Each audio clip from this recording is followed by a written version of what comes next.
ಧರ್ಮದ ಮಣ್ಣಿನಲ್ಲಿ ಮಾಡಿದ ಅಧರ್ಮದ ಕೆಲಸಗಳೆಲ್ಲ ಈಗ ಒಂದೊಂದಾಗಿ ಹೊರಗೆ ಬರ್ತಾ ಇವೆ. ಮಾಡಿದ ಅನಾಚಾರಗಳನ್ನ ಬಿಳಿ ಶಲ್ಯದಿಂದ ಮುಚ್ಚಿ ಹಾಕಬಹುದು ಅಂದುಕೊಂಡಿದ್ದ ಗೌಡ್ರ ಕುಟುಂಬದ ಗ್ರಹಚಾರ ಈಗ ನಿಧಾನವಾಗಿ ರಿವರ್ಸ್ ಆಗೋಕೆ ಶುರುವಾಗಿದೆ. ಹಳೆ ವಿಚಾರಗಳೆಲ್ಲ ಮತ್ತೆ ಚರ್ಚೆಗೆ ಬರ್ತಾ ಇವೆ. ಈ ಮಾಹಿತಿ ನೀವು ಇದುವರೆಗೂ ಕೇಳಿರೋ ಎಲ್ಲಾ ವಿಚಾರಗಳಿಗಿಂತನೂ ಭಿನ್ನ. ಇದು ಧರ್ಮದ ಬೀಡಿನಲ್ಲಿರೋ ಬ್ರಹ್ಮರಾಕ್ಷಸನ ಕತೆ. ಧರ್ಮದ ಬೀಡಿನಲ್ಲಿ ನಡೆದ ಅಧರ್ಮದ ಕೆಲಸಕ್ಕೆ ಇವತ್ತಿಗೂ ಆ ಗುಡಿ ಮೂಕ ಸಾಕ್ಷಿಯಾಗಿ ನಿಂತಿದೆ. ಆ ಗುಡಿ ಎಲ್ಲಿದೆ, ಗುಡಿಯ ಒಳಗಿರೋ ಆತ್ಮ ಯಾರದ್ದು ಮತ್ತು ಅಲ್ಲಿ ಅವತ್ತು ನಡೆದಿದ್ದ ವಂಚನೆ ಅದೆಷ್ಟು ಭೀಕರವಾದದ್ದು ಅಂತ ಸ್ಪಷ್ಟವಾಗಿ ಅರ್ಥವಾಗೋಕೆ ಮುಂದಿನ 10 ನಿಮಿಷಗಳನ್ನ ಗಮನವಿಟ್ಟು ಕೇಳಿಸ್ಕೊಳ್ಳಿ. ಅದು ಬಹಳ ಹಿಂದಿನ ಕಾಲ. ಹಾಗಂತ ಪುರಾಣ ಕಾಲದಷ್ಟು ಹಿಂದಿನ ಘಟನೆ ಏನಲ್ಲ. ಧರ್ಮದ ಬೀಡಿನಲ್ಲಿರೋ ದೇವಸ್ಥಾನವನ್ನ ಸನಾತನ ಪರಂಪರೆಯ ಪ್ರಕಾರ ಪೂಜಿಸ್ತಾ ಇದ್ದವರಿಂದ ಅದಾಗ್ಲೇ ಈಗಿನವರ ಕುಟುಂಬ ಕಬ್ಜಾ ಮಾಡಿಕೊಂಡಾಗಿದ್ದ ಕಾಲ. ಆ ಕಾಲಕ್ಕೆ ನೇರವಾಗಿ ಹೋಗೋ ಮೊದಲು ಬ್ರಹ್ಮರಾಕ್ಷಸ ಅಂದ್ರೆ ಏನು ಅನ್ನೋದನ್ನ ಸಣ್ಣದಾಗಿ ಹೇಳಲೇಬೇಕು. ಆತ್ಮಕ್ಕೆ ಸದ್ಗತಿ ಸಿಗದೆ ಹೋದ್ರೆ ನಾವದನ್ನ ಹೇಳೋದು ಪ್ರೇತಾತ್ಮ ಅಂತ. ಬೇರೊಬ್ಬರ ಅನ್ಯಾಯದಿಂದ ಯಾರಾದ್ರೂ ಸತ್ತಾಗ ಸತ್ತಂತ ವ್ಯಕ್ತಿಯ ಆತ್ಮ ಪ್ರೇತವಾಗಿ ಕಾಟ ಕೊಡುತ್ತೆ ಅನ್ನೋದನ್ನ ನೀವು ಕೇಳಿರಬಹುದು. ಉನ್ನತ ಮಟ್ಟದ ವಿದ್ವಾಂಸರು ಅಸಹಜವಾಗಿ ಸತ್ತು ಅವರ ಆತ್ಮಕ್ಕೆ ಮೋಕ್ಷ ಸಿಗದೆ ಹೋದಾಗ ಅದನ್ನ ಪ್ರೇತಾತ್ಮ ಅನ್ನೋದಿಲ್ಲ, ಅದನ್ನು ಹೇಳೋದು ಬ್ರಹ್ಮರಾಕ್ಷಸ ಅಂತ. ಬ್ರಹ್ಮ ಅಂದ್ರೆ ಎಲ್ಲವನ್ನೂ ಬಲ್ಲವನು. ಹೀಗೆ ಎಲ್ಲವನ್ನೂ ಬಲ್ಲವನಿಗೆ ಮುಕ್ತಿ ಸಿಗದೆ ಹೋದರೆ, ಅದರಲ್ಲೂ ಯಾರೋ ತಮ್ಮ ಕುಟಿಲ ಬುದ್ಧಿಯಿಂದ ಆತನ ಸಾವಿಗೆ ಕಾರಣವಾದ್ರೆ ಮುಕ್ತಿ ಸಿಗದ ಅತೃಪ್ತ ಆತ್ಮ ಅವರನ್ನ ಸುಮ್ಮನೆ ಬಿಡೋದುಂಟೆ. ಬ್ರಹ್ಮ ರಾಕ್ಷಸನಾಗಿ ಇನ್ನಿಲ್ಲದಂತೆ ಕಾಡುತ್ತೆ. ಧರ್ಮದ ಬೀಡಿನಲ್ಲಿ ಯಾವತ್ತೂ ಆಗಿದ್ದು ಇದೇ ಕತೆ. ಅದು ಕೃಷ್ಣ ಭಟ್ಟರ ದುರಂತ ಕತೆ. ಆಗಲೇ ಹೇಳ್ತಿದ್ದ ಹಾಗೆ ಅದು ಸರ್ವರನ್ನೂ ಒಳಗೊಂಡ ಆಡಳಿತ ವ್ಯವಸ್ಥೆಯಲ್ಲಿದ್ದ ದೇವಸ್ಥಾನವನ್ನ ಗೌಡ್ರ ಕುಟುಂಬ ಸ್ವಂತಕ್ಕೆ ಕಬ್ಜಾ ಮಾಡಿಕೊಂಡಿದ್ದ ಕಾಲ. ಇಲ್ಲಿ ಗೌಡ್ರ ಕುಟುಂಬ ಅಂತ ಹೇಳೋಕೆ ಕಾರಣ ಇಷ್ಟೇ. ಇವರದ್ದು ಒಂದು ಕಾಲದಲ್ಲಿ ಪಾಳೇಗಾರರಾಗಿದ್ದ ಕುಟುಂಬ. ಬ್ರಿಟಿಷ್ ಸರ್ಕಾರ ಇದ್ದ ಕಾಲದಲ್ಲಿ ಬ್ರಿಟಿಷರಿಗೆ ಸಹಾಯ ಮಾಡಿ ಸಭಾಸ್ಗಿರಿಯನ್ನು ಪಡ್ಕೊಂಡ ಶೂರಾದಿ ಶೂರರಿವರು. ಇವರ ಪೌರುಷಕ್ಕೆ ಮೆಚ್ಚಿ ಬ್ರಿಟಿಷ್ ಅಧಿಕಾರಿಗಳು ನಿಮಗೇನು ಬೇಕು ಅಂತ ಕೇಳಿದಾಗ ಪಾಳೇಗಾರರು ಬೊಟ್ಟು ಮಾಡಿ ತೋರಿಸಿದ್ದು ಆ ದೇವಸ್ಥಾನದ ಕಡೆಗೆ. ಶ್ರೀ ಮಂಜುನಾಥನ ಹೆಸರು ಹೇಳಿ ಆಡಳಿತ ವರ್ಗಕ್ಕೆ ಯಾವ ರೀತಿ ಬೀಸಣಿಗೆ ಹಿಡಿದು ಗಾಳಿ ಹೊಡಿಬೇಕು ಅನ್ನೋದು ಇವರಿಗೆ ಆ ಕಾಲಕ್ಕೂ ಗೊತ್ತಿತ್ತು, ಈ ಕಾಲಕ್ಕೂ ಚೆನ್ನಾಗೇ ಗೊತ್ತಿದೆ ಬಿಡಿ. ಇವತ್ತಿಗೂ ಎಕರೆಗಟ್ಟಲೆ ಜಮೀನು ಇವರ ಸುಪರ್ದಿಯಲ್ಲಿದೆ. ಸಾವಿರಾರು ಕೋಟಿ ವ್ಯವಹಾರ ಮಾಡುವ ಗಟ್ಟಿ ಕುಳ ಇವರು. ದೇವಸ್ಥಾನ ಒಂದ್ರಿಂದಲೇ ಇವರಿಗೆ ವರ್ಷಕ್ಕೆ ಬರೋ ಆದಾಯ 600 ಕೋಟಿ ರೂಪಾಯಿಗೂ ಹೆಚ್ಚು. ಆದರೆ ಇವರಲ್ಲಿ ಅತ್ಯಲ್ಪ ಪ್ರಮಾಣದಲ್ಲಿ ಇರೋದು ಅಂದ್ರೆ ಅದು ವಿನಯವಂತಿಕೆ ಮಾತ್ರ. ದರ್ಪ ದೌಲತ್ತು ಅನ್ನೋದು ಇವರ ರಕ್ತದಲ್ಲೇ ಇದೆ. ತಪ್ಪಲ್ಲವೋ ಮರ್ಯಾದೆ ತಂತಿನ ಭಾಷೆ. ಆ ಕಾಲದಲ್ಲಿ ನಡೆದಿರುವ ಘಟನೆಗೂ ಮೂಲ ಇವರ ದರ್ಪ ಮತ್ತು ಅಹಂಕಾರ. ಈಗ ನೇರವಾಗಿ ಆ ವಿಚಾರಕ್ಕೆ ಬರೋಣ. ಅವತ್ತು ಧರ್ಮದ ಬೀಡಿನಲ್ಲಿ ಉತ್ಸವ ನಡೀತಾ ಇತ್ತು. ಆ ಉತ್ಸವಕ್ಕೆ ಬಂದಿದ್ದ 10 ಸಮಸ್ತರಲ್ಲಿ ಒಬ್ಬರು ಕೃಷ್ಣ ಭಟ್ಟರು. ಅವರು ವೇದ ಮಂತ್ರಗಳನ್ನ ಚೆನ್ನಾಗಿ ಬಲ್ಲ, ಶಾಸ್ತ್ರ ಪುರಾಣಗಳನ್ನೆಲ್ಲ ಅಧ್ಯಯನ ಮಾಡಿ ವಿದ್ವಾಂಸರು ಅನ್ನಿಸಿಕೊಂಡಿದ್ದವರು. ಹಾಗೆಂದು ಅದನ್ನ ತೋರಿಸಿಕೊಳ್ಳುವ ಚಟ ಅವರಿಗಿರಲಿಲ್ಲ. ನಿಜವಾದ ಜ್ಞಾನ ಸಂಪತ್ತು ಹೊಂದಿರೋರು ನಾನು ಧರ್ಮಕ್ಕೆ ಅಧಿಕಾರಿ ಅಂತ ಬೋರ್ಡ್ ಹಾಕೊಂಡು ಉಜಾಲಾದಲ್ಲಿ ಅದ್ದಿ ತೆಗೆದ ಬಿಳಿ ಪಂಚೆ ಉಟ್ಕೊಂಡು ಚಿನ್ನದ ಜರಿ ಇರೋ ಮುಂಡಾಸನ್ನ ತಲೆಗೆ ಕಟ್ಕೊಂಡು ಓಡಾಡಿಕೊಂಡಿರ್ಬೇಕು ಅಂತೇನಿಲ್ಲ. ನೋಡೋರ ಕಣ್ಣಿಗೆ ತಾನು ಹೇಗೆ ಕಾಣಿಸ್ತೀನಿ ಅನ್ನೋದು ನಿಜವಾದ ವಿದ್ವಾಂಸರಿಗೆ ಮುಖ್ಯವಲ್ಲ. ಧಾಮ್ ಧೂಮ್ ಅಂತ ವಿಜೃಂಭಣೆ ಪ್ರದರ್ಶನ ಮಾಡಿಕೊಂಡು ತಾನು ಬರೋವಾಗ ಮುಂದೆ ಹಿಂದೆ ಕಾಕಿ ಬಟ್ಟೆ ಹಾಕೊಂಡಿರೋ ಬಂಟರನ್ನಿಟ್ಟುಕೊಂಡು ಕೃಷ್ಣ ಭಟ್ರು ಅವತ್ತು ಅಲ್ಲಿಗೆ ಹೋದದ್ದಲ್ಲ. ಅವರೊಬ್ಬ ಸಾಮಾನ್ಯರಲ್ಲಿ ಸಾಮಾನ್ಯನ ತರ ಅವತ್ತು ಅಲ್ಲಿ ಉತ್ಸವಕ್ಕೆ ಬಂದಿದ್ರು. ಶ್ರೀ ಮಂಜುನಾಥ ಸ್ವಾಮಿಯ ದರ್ಶನ ಪಡೆಯುವುದಷ್ಟೇ ಅವರಿಗೆ ಮುಖ್ಯವಾಗಿತ್ತು. ಆದ್ರೆ ಸರಳವಾದ ಉಡುಗೆ ತೊಡುಗೆಯಲ್ಲಿ ಬಂದ ಅವರನ್ನ ಧಣಿಗಳ ಬಂಟರು ದೇವಸ್ಥಾನದ ಒಳಗೆ ಬಿಟ್ಟುಕೊಳ್ಳೋದಿಲ್ಲ. ಉತ್ಸವ ನಡೆಯುವಾಗ ಗೌಡ್ರ ಕುಟುಂಬ ಮಾತ್ರವೇ ಮುಂದೆ ನಿಲ್ಲೋ ಕಾರಣ ಇವನ್ಯಾರೋ ಸಾಮಾನ್ಯ ಬಂದು ನಿಂತುಕೊಂಡ್ರೆ ಗೌಡ್ರ ಘನತೆಗೆ ಕಮ್ಮಿ ಅಂತ ಕೃಷ್ಣ ಭಟ್ರನ್ನ ದ್ವಾರಪಾಲಕರು ತಡೆ ಹಿಡಿದು ನಿಲ್ಲಿಸುತ್ತಾರೆ. ತನ್ನ ಜ್ಞಾನದ ಯೋಗ್ಯತೆ ನೋಡದೆ ಬರೀ ವೇಷಭೂಷಣ ನೋಡಿ ಮಣೆ ಹಾಕುವ ಧಣಿಗಳ ಈ ಮನಸ್ಥಿತಿ ಕೃಷ್ಣ ಭಟ್ರಿಗೆ ಸರಿ ಕಾಣುವುದಿಲ್ಲ. ಹಾಗಾಗಿ ಇವರಿಗೆ ಸರಿಯಾಗಿ ಬುದ್ಧಿ ಕಲಿಸೋದಕ್ಕೆ ಕೃಷ್ಣ ಭಟ್ರು ಅಲ್ಲೇ ಮನಸ್ಸಲ್ಲಿ ಸಂಕಲ್ಪ ಮಾಡ್ತಾರೆ. ಯಾವುದೇ ರೀತಿಯ ಗಲಾಟೆನೂ ಮಾಡದೆ ಅವರು ಸುಮ್ಮನೆ ದೇವರ ದರ್ಶನ ಪಡೆದು ವಾಪಸ್ ಆಗ್ತಾರೆ. ಆದರೆ ವಾಪಸ್ ಬರುವಾಗ ಅವರು ಸುಮ್ಮನೆ ಬರೋದಿಲ್ಲ. ಸಾಮಾನ್ಯ ಶಿಲೆಗೂ ದೈವಿ ಶಕ್ತಿಯನ್ನ ಆವಾಹನೆ ಮಾಡಿ ಪೂಜೆ ಮಾಡುವ ವಿದ್ಯೆ ಕೃಷ್ಣ ಭಟ್ರಿಗಿತ್ತು. ಹೀಗಿರುವಾಗ ಧರ್ಮಕ್ಕೆ ಅಧಿಕಾರಿ ಅನ್ನಿಸಿಕೊಳ್ಳೋರ ಅಹಂಕಾರಕ್ಕೆ ಪೆಟ್ಟು ಬೀಳಬೇಕು ಅಂತ ಅವತ್ತು ಕೃಷ್ಣ ಭಟ್ಟರು ಅಲ್ಲಿನ ಮಂಜುನಾಥ ಸ್ವಾಮಿಯನ್ನ ಅವರ ಬಳಿ ಇದ್ದ ತೆಂಗಿನಕಾಯಿಗೆ ಆವಾಹನೆ ಮಾಡಿ ಅಲ್ಲಿಂದ ಶಕ್ತಿಯ ಸಮೇತ ವಾಪಸ್ಸಾಗ್ತಾರೆ. ಸಾಮಾನ್ಯ ಶಿಲೆಗೂ ದೈವಿ ಶಕ್ತಿಯ ಆವಾಹನೆ ಆದ ಕೂಡಲೇ ಅದನ್ನ ನಾವು ದೇವರು ಅಂತ ಹೇಗೆ ಅಂತೀವೋ ಹಾಗೇನೆ ಅಲ್ಲಿ ಇರೋ ಶಕ್ತಿ ಹೊರಟು ಹೋದ್ರೆ ಅದು ಎಷ್ಟೇ ದೊಡ್ಡ ವಿಗ್ರಹವಾಗಿದ್ರೂ ಅದು ಬರೀ ಕಲ್ಲಾಗಿ ಬಿಡುತ್ತೆ.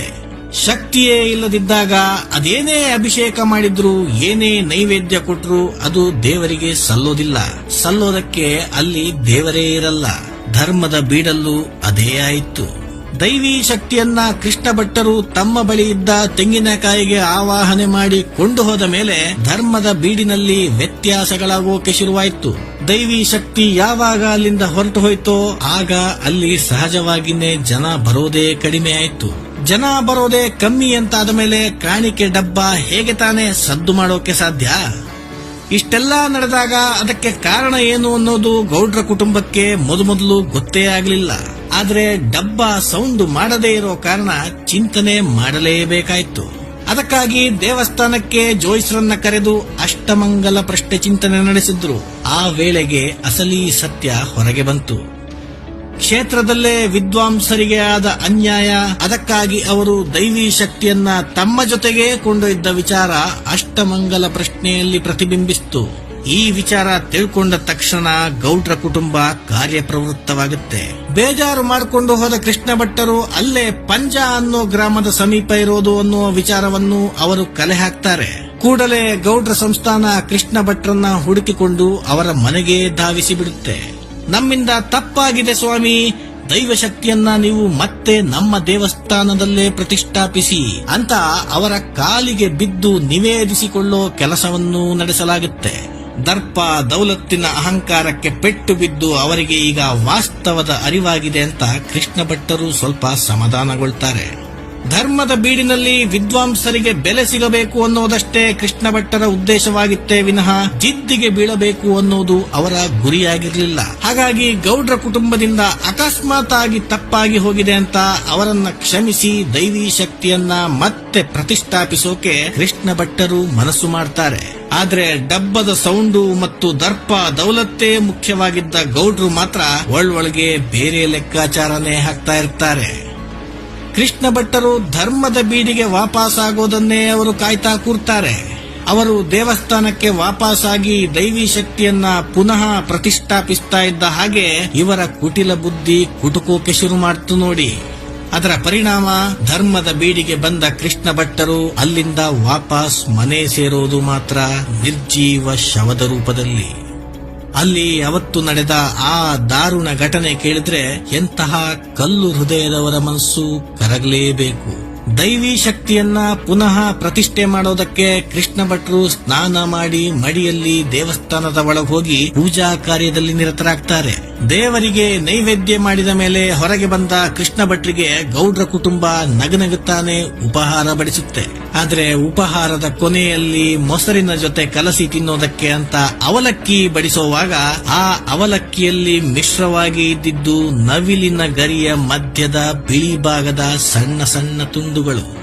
ಬೆಳ್ಳಗಿರೋದೆಲ್ಲ ಹಾಲು ಅಂತಾನೆ ಅನ್ಕೊಂಡ ಕೃಷ್ಣ ಭಟ್ರಿಗೆ ಪಾಪ ಆ ಹೊತ್ತಿಗೆ ಯಾವುದೇ ಸಂಶಯಗಳೂ ಬರಲಿಲ್ಲ. ಕುಶಲೋಪರಿ ಮಾತಾಡ್ತಾ ಉಪಹಾರ ಮುಗಿಸೇ ಬಿಡ್ತಾರೆ. ಅದೇ ಅವರ ಕೊನೆ ಉಪಹಾರವಾಗುತ್ತೆ. ಹೊಟ್ಟೆಯೊಳಗೆ ಹೋದ ನವಿಲುಗರಿಯ ಚೂಪಾದ ತುಂಡುಗಳು ಅವರ ಕರುಳನ್ನೇ ಸೀಳೋಕೆ ಶುರು ಮಾಡಿತ್ತು. ದೇಹದ ಒಳಗೆ ರಕ್ತಸ್ರಾವ ಶುರುವಾಯಿತು. ಕೆಲವೇ ಹೊತ್ತಲ್ಲಿ ಅವರ ಪ್ರಾಣ ಪಕ್ಷಿ ಹಾರಿಹೋಯಿತು. ಕೃಷ್ಣ ಭಟ್ರನ್ನೇನೋ ಸಂಚು ಮಾಡಿ ಮುಗಿಸಲಾಯಿತು. ಆದರೆ ಆದ ಅನ್ಯಾಯವನ್ನ ಅವರ ಆತ್ಮ ಸಹಿಸಲಿಲ್ಲ.